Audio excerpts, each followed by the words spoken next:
মিনাসান কনিচিওয়া skill planet no Shahriar দেশ ইয়োরোশি কোনেগাইশিমাস Japanese ল্যাঙ্গুয়েজের আজকের ভিডিওতে সবাইকে স্বাগত। আজকের ভিডিওতে আমরা শিখব জাপানিজ হিরাগানার তেনতেন এবং মারু, অর্থাৎ তেনতেন এবং মারু এই দুইটার ব্যবহার আজকে আমরা শিখব। তেনতেন এবং মারু হলো ছোট চিহ্ন যেগুলো বর্ণমালার বর্ণের পাশে বসে এবং শব্দের উচ্চারণ পরিবর্তন করে। চলুন আমরা একটু দেখে নিই তেনতেন এবং মারু জিনিসগুলো কি। তেনতেন আমরা দেখতে পাচ্ছি ছোট দুইটা টান তেনতেন। তেনতেন যোগ করলে বর্ণের উচ্চারণ একটু জোরালো বা ভয়েসড হয়ে যায়, অর্থাৎ তেনতেন যোগ করলে বর্ণের উচ্চারণ একটু চেঞ্জ হয়। চলুন আমরা শিখে নিই কিভাবে তেনতেন ব্যবহার করতে হয়। এটা হচ্ছে কি কা, এটা হচ্ছে আমাদের কা। আমরা যদি কায়ের উপর আবার তেনতেন দিই তাহলে উচ্চারণটা হয়ে যাবে গা, অর্থাৎ কা লাইনের উচ্চারণগুলো কা না হয়ে তেনতেন ব্যবহার করলে উচ্চারণ কি হচ্ছে গা, কা গা হয়ে যাচ্ছে।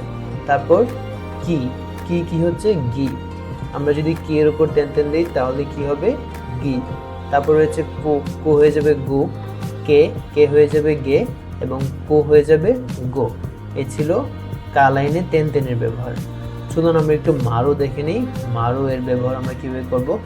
মারু যোগ করলে বর্ণের উচ্চারণ পুরো পরিবর্তন হয়ে পি সাউন্ড হয়ে যায়, অর্থাৎ এই যে মারু, আমরা যদি বর্ণের উপরে এরকম একটা মারু ব্যবহার করি তাহলে এটা উচ্চারণ চেঞ্জ হয়ে কি হয়ে যায় পি।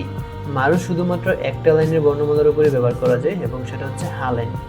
হা লাইনের উপরে যদি আমি মারু ব্যবহার করি তখন এটা কি হবে, এটা হচ্ছে আমাদের হা, হার উপর যদি আমরা মারু ব্যবহার করি তখন এটা উচ্চারণ পদ্ধতি কি হবে পা, অর্থাৎ হায়ের উপর যখন আমরা মারু ব্যবহার করব তখন উচ্চারণ হবে পা। তারপর হি এর উপর যদি আমরা মারু ব্যবহার করি উচ্চারণ কি হবে পি, হি পি। ফু এর উপর ব্যবহার করলে পো, হি পি পো। তারপর হের উপর ব্যবহার করলে পে, তারপর হু এর উপর ব্যবহার করলে পো। এই হচ্ছে কি আমাদের মারু এর ব্যবহার করার নিয়ম। চলুন আমরা একটু আরো ডিটেলসে জেনে নিই তেনতেন এবং মারু সবগুলো একসাথে আমরা একটু জেনে নিই। এটা হচ্ছে আমাদের কালাইন, কালাইনের উপর যদি আমরা তেনতেন ব্যবহার করি তখন কি হবে গা, গি, গু, গে এবং গো।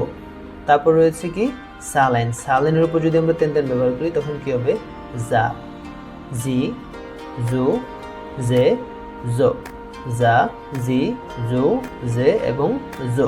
এটা হচ্ছে আমাদের সালাইনের উপর তেনতেন ব্যবহার করলে। তারপর চলুন দেখি তালাইনে তেনতেন ব্যবহার করলে কি হবে। তায়ের উপর যদি আমরা তেনতেন ব্যবহার করি উচ্চারণ হবে দা। তারপর চি এর উপর তেনতেন